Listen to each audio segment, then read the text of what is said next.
to stay motivated for that, knowing that the schedule is spaced out like that, you have games to play?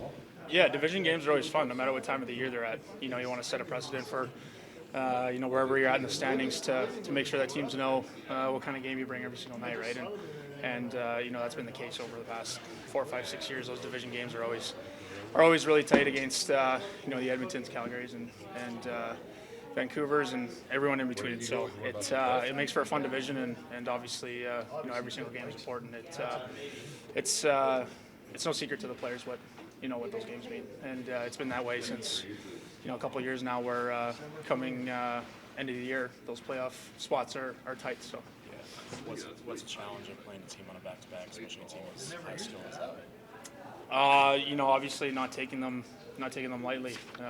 Giving them credit for what kind of game they bring, and they're obviously a well-coached team, right? So, understanding that, yeah, they're coming off a back-to-back, but we've also had some of our best games off back-to-back, so it doesn't change.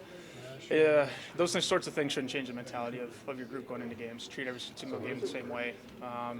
Obviously, again, you mentioned before, it's a divisional matchup, right? So it makes it a little bit more fun and all that more important. What have you seen from them on tape that they do really well? They play a really, really solid 200-foot game. They got a good decor, they got good goaltending. Their forward group is really deep, and I think once they kind of get humming around in the offensive zone and sustain some pressure, they can be pretty dangerous consistently during games. So, I think our breakouts and getting out clean is going to be a key attribute for kind of where our success is dictated tonight.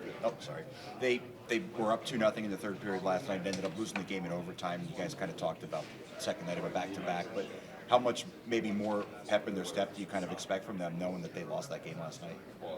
Yeah, I mean, it's whenever you go into back-to-backs, it's easy to kind of look ahead to the second night, right? The travel after the game and all that sort of stuff, and obviously, and that's Utah's a really good team at home. They play really well in front of their fans. Give them a lot of credit. They play really well in their home arena, and that's not an easy place to go into play. So, obviously they got a point out of it, and you don't want to lose 2 in a row, back to back. So understanding their desperation and the mentality they're going to have coming in tonight, and we've been in their shoes before, so I think we understand that. We've been in plenty of scenarios like that before, so we should understand that what kind of effort they're going to bring and attention to detail, especially within the first 10 minutes.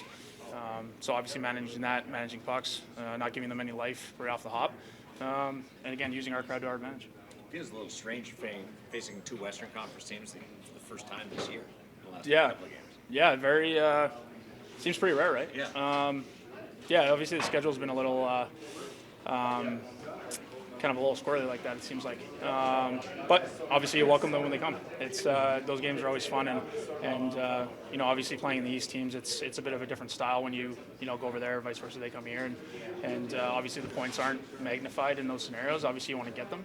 But when you're playing Western Conference teams, you want to, again, to my comment earlier, you want to set a precedent for what it's like to play in this arena and what you can expect to see come crunch time and playoff time. From what you've seen, is Vancouver pretty similar to last year?